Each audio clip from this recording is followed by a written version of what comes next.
This happened directly to me. At the time of the story, I was a 12-year-old male who lived in California. For a summer trip, me and my family flew to Boise, Idaho for a week to stay with my cousins. We stayed at their house for 2 days, and then came the best part. Well, it was the best part until what happened, that is. On the third day, we drove to a small city in the Rocky Mountains of central Idaho. They owned a cabin in Ketchum. The first day was fishing at nearby lakes, playing games, and meeting a few of the neighbors on the small street. Everyone we met was nice. It was amazing. I thought nothing could go wrong. Before I say more though, here's a layout of the area.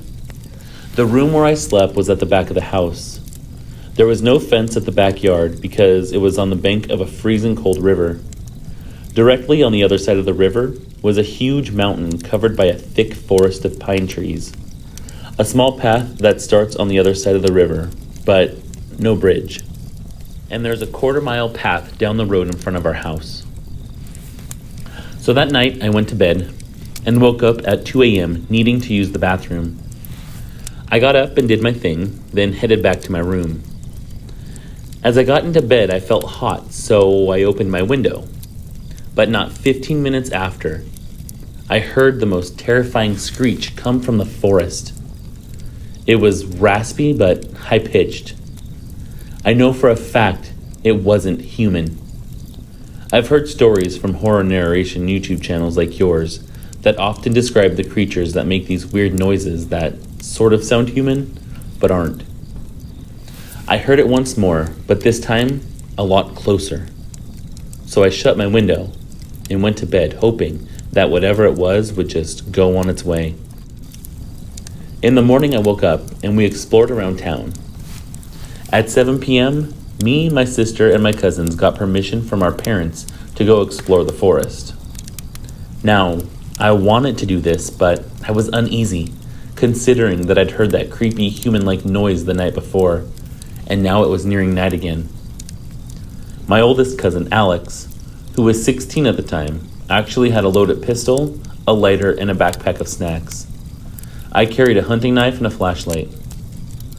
My cousin that was my age, Julia, just took a flashlight. My sister Brianna and our other cousin Karina, who were 10 at the time, took some extra batteries and a small bag of candy each. We made our way across the bridge at the end of the street and back to the path on the side of the river across from our house. All of us began the hike at the top of the mountain. We made it to the top of Bald Mountain in an hour and a half. The view from 9,000 feet was incredible. I'd never seen anything like that in California.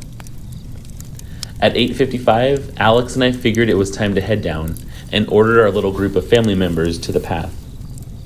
At this point, it was dark now, and the sun had fully set. Julia and I turned on our flashlights and shined them ahead as we walked. Some halfway down the mountain, which was about 45 minutes into the walk, I got that dreadful feeling you get when you know you're being watched and followed. I just knew that something out there was watching us, and it wasn't something or someone that was friendly. It was that sense you get when there's a predator around. And then seconds later, that something was hiding in the bushes just a few yards into the tree line that bordered the path, and then it ran off to our right. We all heard it. It was large and loud. I brushed it off, though, as some kind of animal, and that was about 5 minutes after the incident, because for the first 5 minutes, all we could do was freak out. What we heard made me tingle with fear, and my heart drop into my stomach. And then, just to make matters worse, that same horrifying screech from last night echoed through the forest from a mile or two away. I told everyone we needed to move faster, that we needed to get out of the forest because something was out there that maybe wanted to hurt us, and we all started to move with haste. That horrible scream went off again, but just like the night before, it sounded a lot closer. This thing could cover distance very quickly. And then again, it went off, and it was even closer. Whatever that thing was, it was moving faster than we could. We were just short of breaking into a run at this point, walking fast enough to move, but slow enough to where we wouldn't run into any trees or downed logs in the dark. But still, that wasn't fast enough, because soon that screeching stopped and we heard loud footsteps about 30 yards off to the right. I got that dreadful feeling of being watched again. Alex took his gun out and fired 2 shots in the general direction of that creature, and it seemed to back off. But even though we thought it was gone, I still sensed we were being watched by it from the shadows. Finally, the river came into sight, but it caught me and everyone else by surprise, because I heard the path gravel crunching behind us. I looked back into the darkness and saw the outline of something that resembled a human on the path behind us about 200 yards in the distance. But this was no human, because it was just too large to be a person. I told Alex to look back, and when he did, his face went pale. We told the rest of our group to quietly run on the count of 3. And when we hit 3, we all broke out into a run towards the river. Whatever that thing was definitely extremely fast.